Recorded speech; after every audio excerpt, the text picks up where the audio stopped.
Bonjour, je m'appelle Andrea Barbieri et je suis la fondatrice d'Origafree. Bonjour, Lucas Baudet, je suis avocat pour la société Origafree.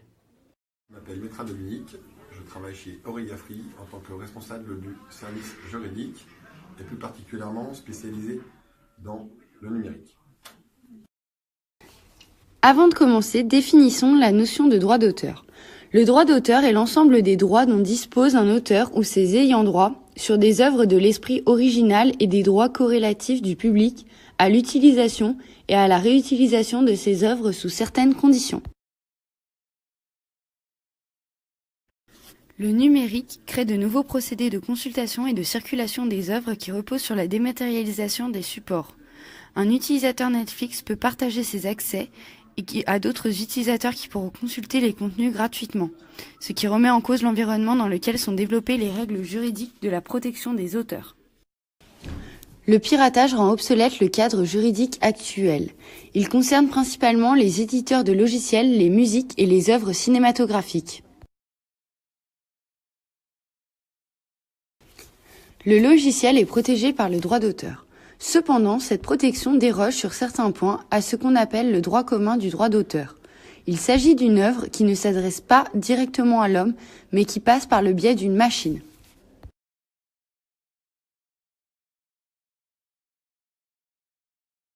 Nous allons à présent comparer le droit d'auteur en France et en Europe. Donc en France, l'auteur doit pouvoir apporter la preuve exacte de la date de création de son œuvre en cas de litige. Il existe ainsi deux types de prérogatives, le droit moral qui a pour but de protéger l'auteur et le droit patrimonial qui permet d'interdire ou d'autoriser l'utilisation de l'œuvre.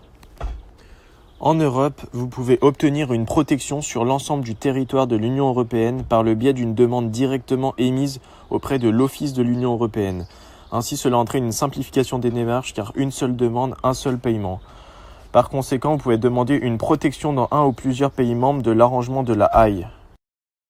Pour finir, aux États-Unis, les offices en charge des questions de propriété intellectuelle sont l'USPTO pour l'examen et la délivrance des titres de propriété industrielle et le Copyright Office en charge des questions de droit d'auteur. Pour étendre la protection de ces titres de propriété intellectuelle sur le territoire américain, l'entreprise ou personne morale devra s'assurer de bien respecter certains délais. Par exemple, pour les brevets, la demande d'extension devra se faire dans un délai maximum de 12 mois après la date du dépôt de la demande originale auprès de l'INPI. Par ailleurs, le packaging d'un produit ne pourra pas être protégé par un design patent. Il pourra sous certaines conditions être protégé par le droit des marques. Pour finir, aux États-Unis, la notion de droit moral n'existe pas, à l'exception de certaines œuvres purement artistiques. Le Code de la propriété intellectuelle, ou CPI, a pour objectif de garantir la protection des œuvres de l'esprit. Il se décompose en deux grandes parties, la propriété littéraire et artistique et la propriété industrielle. Ce CPI vise à protéger les œuvres de l'esprit et ainsi permettre aux créateurs de tirer une reconnaissance et un avantage financier de leur création. La propriété intellectuelle sur une œuvre confère à son auteur des droits, en particulier des droits liés à l'exploitation. Pour protéger son œuvre, il n'existe pas une seule et unique méthode. Elles ont toutes le point commun, la conservation d'une version originale et datée de la création. Nous retiendrons l'envoi d'une enveloppe solo, l'accompagnement par une société spécialisée ou un notaire, et enfin, l'envoi en recommandé.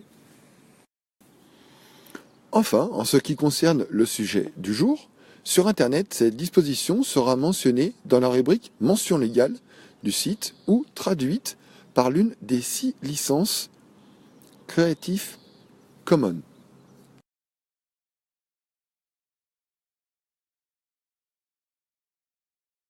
Aujourd'hui, le numérique est au centre de toute réflexion sur le droit d'auteur. En effet, avec Internet, l'accès à la culture est devenu plus facile et pratique. Néanmoins, le droit d'auteur n'est pas devenu obsolète. La vraie nouveauté avec le numérique, ce n'est pas le piratage, c'est la possibilité pour tous de produire des contenus et de pouvoir les diffuser.